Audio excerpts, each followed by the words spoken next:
Olá pessoal, tudo bem?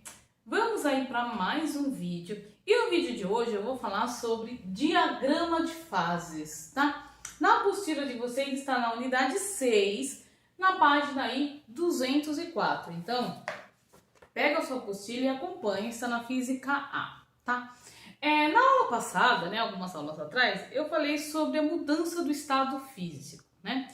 E quando uma substância chega a uma certa temperatura, tá? O calor fornecido para ela não vai mais aumentar a sua temperatura, tá? E sim, ele vai mudar o estado físico aí da matéria, tá?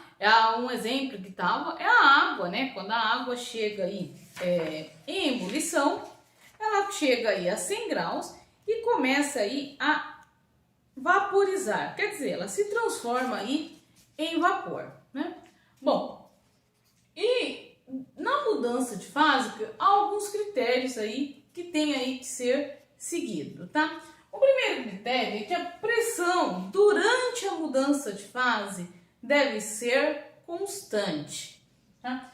E a temperatura também ela é constante. A água, por exemplo, quando ela está vaporizando, né? Quer dizer, ela está mudando do estado de sólido, de líquido para o gasoso, quando começa a ferver, entra em ebulição, né? Ela está mudando ali do líquido para o gasoso. Durante esse momento, ele chega na temperatura de ebulição, quer dizer, ele chega na temperatura aí de 100 graus, tá? E mantém uma pressão constante. Se é a panela da sua casa, vai estar aí a pressão aí atmosférica, né? Que é aí 1 atm, tá? Pressão constante e vai manter a temperatura de 100 graus até toda a água se evaporar, tá? Quando tem um pouquinho de água ainda, ela vai estar ainda na temperatura de 100 graus, não vai aumentar a temperatura, tá? Aqui eu coloquei a fórmula, né, que muda aí que calcula a quantidade de calor necessária para mudar de fase, tá? Vou pegar aqui um exemplo aqui para vocês. Vamos imaginar, por exemplo, que uma quantidade de meio litro de água, né? 500 gramas, né? 500 gramas. Aqui, ó. Vamos imaginar que uma massa de 500 gramas de água, né? Precisa mudar de gelo, né? Quer dizer, de sólido para líquido. Essa transformação é chamada de fusão. Quer dizer, ela está se fundindo, quer dizer, está passando do sólido para o líquido, tá?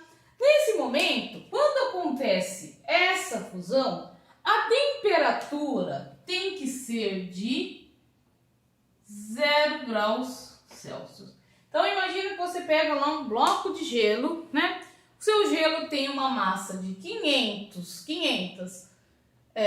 gramas, né? E você está na temperatura de 0 graus Celsius e você vai derreter, quer dizer, você vai fundir aí esse bloco de gelo, tá? O calor latente do gelo, tá? Ele é de 80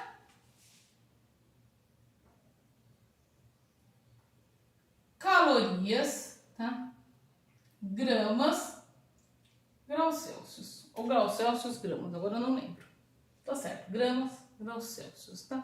Quer dizer, esse valor do calor latente já é específico para a água e específico para a fusão, tá? Nesse caso aqui, ó, o calor que eu vou precisar, massa vezes calor latente, vai ser 500 gramas vezes 80, que 5 vezes 8, 40, 0,00000 calorias. Quer dizer, eu precisaria de 40.000 calorias para transformar um bloco de gelo de 500 gramas para 500 gramas de água no estado líquido, certo? Só para entender a ideia aí da fusão, né, e da mudança de fase. Então, a pressão é constante e a minha temperatura também é constante, tá? Bom, porém, quando há alguma alteração, né, é o que nós chamamos aí de diagrama de fases, né? Esse diagrama aqui, ele vai mostrar sempre a relação entre pressão e temperatura, tá? Toda vez aqui que eu mudar a pressão, você observa que o meu gráfico muda. Esse símbolo sólido, líquido e gasoso é o estado que vai estar. Se eu pegar aqui um exemplo de uma substância aí qualquer, tá? E eu aumentar aqui, ó, eu ia aumentando aqui, ó, a minha pressão, tá? A minha temperatura aqui, ó, também vai aumentando, porque o meu gráfico aqui é um gráfico crescente, ó, é um gráfico crescente. Então, a minha temperatura de fusão aqui, ó, seria aqui e aqui, certo? Se eu aumentar um pouquinho, vou até fazer de outra cor. Se eu aumentar um pouquinho, ó, quer dizer, eu aumentei aqui, ó. Aqui a minha temperatura, ó, também vai aumentando, de acordo aí com esse gráfico. Porém, há algumas substâncias que são chamadas substâncias anômalas. Significa que ela tem um comportamento diferente, tá? É o caso, por exemplo, da água e do ferro, tá? Esse aqui é um gráfico que eu coloquei com os valores da água, tá? Quer dizer, em 1 atm, ela vai mudar de sólido para líquido a 0 graus Celsius, tá? Até esqueci de colocar o C aqui, ó. 0 graus Celsius. E vai passar do líquido para o gasoso, para a região do gasoso, a 100 graus. Se eu alterar a pressão aqui, esses valores também se alteram, tá? Porém, o que acontece aqui com essa substância chamada anômala? Tem esse caso aqui, ó, essa parte do gráfico aqui, ó, ela está invertida, tá? Quer dizer, na fusão ou solidificação, se eu mudo a pressão, quer dizer, se eu aumento a pressão, eu diminuo aqui, ó, a minha temperatura de fusão ou solidificação.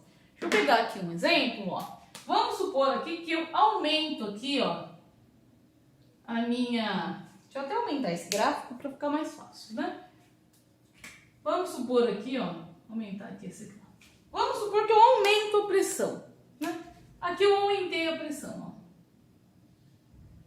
Né? Aumentei aqui a pressão, ó. Eu vou aqui diminuir, ó. Aqui daria valores negativos, ó. -1, -2, -3, daria valores negativos. Quer dizer, se eu aumentei a pressão, eu estou diminuindo, tá? A fusão e a solidificação, tá? Aqui eu coloquei um resumo que explica e especifica esses dois gráficos, tá? Se aumentar a pressão, a temperatura também aumenta. Nesse gráfico aqui, todo ele acontece isso. Se aumentar a pressão, a temperatura também aumenta, exceto na fusão e na solidificação das substâncias chamadas anômalas. Na apostila de vocês tem outros exemplos, tá? Tem aqui, ó, a água, coloquei aqui 2, né, que são comuns, a água e o ferro, devido a essa inversão aqui, ó, do gráfico. Essa inversão, claro que ela foi elaborada depois de pesquisar muito sobre essas substâncias, né, e a maneira com que muda o estado físico dessas substâncias, né? Se a gente for colocar um exemplo do dia a dia, é a nossa panela de pressão, né? Panela de pressão muito útil aí para as donas de casa. E a panela de pressão, ela é envolvida, né, por um sistema que não permite aí a entrada, né, de ar, e ela tem aquela borracha de vedação que impede aí a entrada de ar, e tem uma válvula controladora de pressão. Aquela válvula vai controlar a pressão, né, para ela não explodir dentro aí dessa panela, né? Conforme vai aumentando a temperatura, aumenta também a pressão dentro da panela, né? Por isso que tem aquele regulador de pressão, tá? Como aumenta a pressão, ó, eu aumento a pressão e aqui também, ó, eu aumentei aqui a pressão, eu aumentei também aqui, ó, o ponto de vaporização da água que tá ali dentro. Quer dizer, a água vai começar a evaporar dentro da panela em torno de 120 graus, mais ou menos. Então eu vou conseguir permanecer ela muito mais tempo na forma líquida, né? No estado, na fase líquida, né? Proporcionando aí que os alimentos aí cozinhem ainda mais rápido, porque eles ficam numa temperatura aí bem maior, certo? Bom, anotem aí, tá? Que vai ser muito importante aí esses exemplos que eu coloquei sobre mudança, né, de estado físico, tá? No nosso próximo vídeo eu vou continuar nessa mesma unidade, mas vou falar de transmissão de calor, tá bom? Tchau, pessoal. Até o próximo vídeo. Tchau, tchau.